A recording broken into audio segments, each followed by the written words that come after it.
Assalamualaikum warahmatullahi wabarakatuh. Selamat pagi anak-anak. Bagaimana kabarnya? Alhamdulillah baik semua ya. Ada yang tidak hadir? Hadir semua? Alhamdulillah, tetap dipertahankan ya. Nah, sebelum kita memulai pelajaran, kita berdoa dulu. Siapa yang bisa membantu ibu untuk memimpin doa?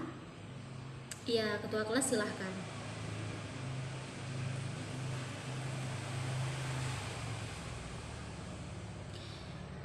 Sudah siap untuk belajar? Nah, kalau sudah siap, tolong yang tidak berkepentingan dengan kimia disimpan dulu. Lalu, jika ada sampah di bawah mejanya, kalau mejanya belum rapi, dirapikan dulu dan sampahnya dibuang dulu ya anak-anak.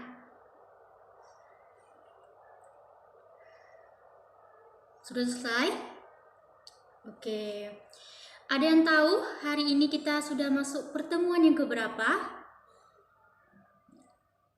Ya, betul sekali. Pertemuan yang ketiga.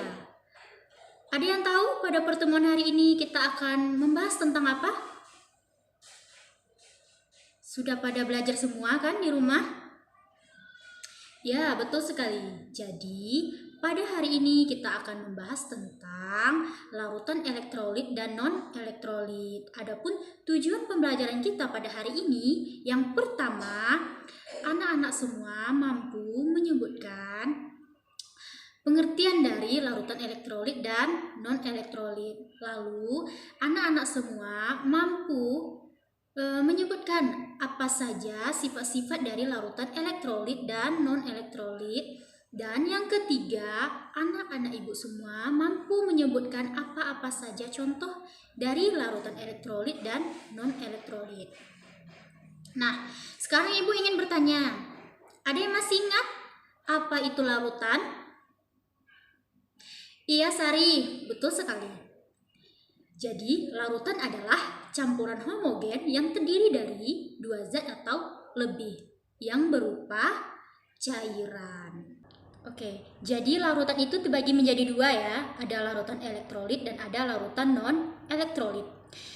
Larutan elektrolit disebut sebagai larutan yang dapat menghantarkan arus listrik. Jadi larutan elektrolit ini terbagi lagi menjadi dua, ada larutan elektrolit kuat dan ada larutan elektrolit lemah. Apa yang menjadi perbedaan dari keduanya, Bu? Yang menjadi perbedaan adalah sifat-sifat dan contoh-contohnya. Yang mana larutan elektrolit kuat ini memiliki sifat-sifat. Yang pertama, dapat terionisasi. Yang kedua, ya betul Sari, dapat menghantarkan arus listrik. Yang ketiga, ya lampu dapat menyala terang, dan yang keempat menghasilkan gelembung gas. Apa contohnya? Siapa yang bisa menyebutkan? Iya Novel. Contohnya seperti asam kuat, ada HCl dan H2SO4. Lalu ada basa kuat, NaOH dan KOH. Lalu ada garam berupa NaCl dan K2SO4. Selanjutnya, larutan elektrolit lemah. Sifat-sifatnya, siapa yang bisa menyebutkan? Iya Dita, betul sekali. Jadi yang pertama dapat terionisasi sebagian, yang kedua menghantarkan arus listrik, yang ketiga lampu menyala redup, dan yang keempat terdapat gelembung gas. Apa contohnya Rizky? Ya betul sekali, ada CH3COH, ada amonium hidroksida, dan ada hidrogen sianida. Oke, selanjutnya kita masuk ke larutan non-elektrolit. Siapa yang tahu apa itu larutan non-elektrolit? Iya, betul sekali.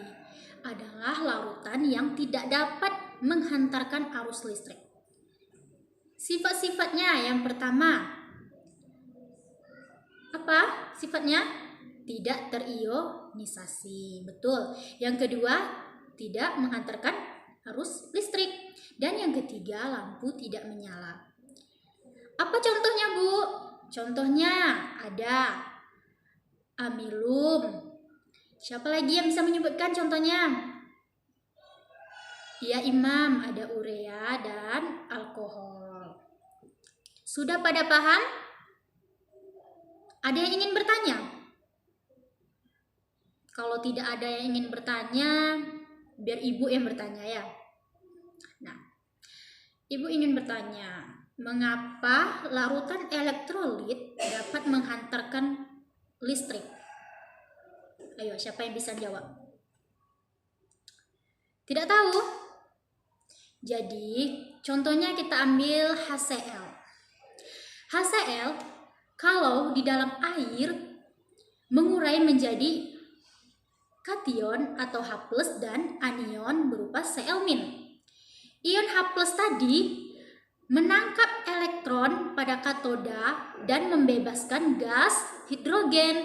Sedangkan ion Cl tadi melepaskan elektron pada anoda dan menghasilkan gas klorin atau Cl2. Nah, itulah mengapa larutan elektrolit tersebut menghantarkan arus listrik. Nah, sudah paham kan? Bagus. Ada yang bisa menyimpulkan pelajaran kita pada hari ini? Iya, betul sekali, Imam. Kasih tepuk tangan sama Imam. Jadi, larutan adalah campuran homogen yang terdiri dari 2 zat atau lebih yang berupa cairan. Dari larutan itu dibedakan menjadi larutan elektrolit dan larutan non-elektrolit, yang mana yang menjadi perbedaannya adalah larutan elektrolit dapat menghantarkan arus listrik, sedangkan larutan non-elektrolit tidak dapat menghantarkan arus listrik. Adapun sifat-sifat dari larutan elektrolit itu ada larutan elektrolit kuat dan larutan elektrolit lemah yang terdapat pada dapat terionisasi, lalu lampu menyala terang. Kalau yang elektrolit lemah itu tidak menyala terang, lalu terdapat gelembung-gelembung. Sedangkan yang larutan non-elektrolit tadi tidak dapat terionisasi, lalu lampu tidak menyala dan tidak terdapat gelembung-gelembung. Bagus ya, berarti anak-anak ibu semua sudah paham. Nah, minggu depan kita akan melaksanakan praktikum. Ibu minta sama ketua kelasnya minggu depan bikin kelompok yang beranggotakan satu kelompok itu 5. Jadi bikin 4 kelompok, jadi satu kelompok itu ada 5 orang. Besok bawa alat dan bahan yang diperlukan. Alat dan bahannya sudah ada di LKS kelas semua. Jadi besok dibaca dulu bukunya ya. Oke, Ibu rasa cukup sampai di sini pertemuan hari ini.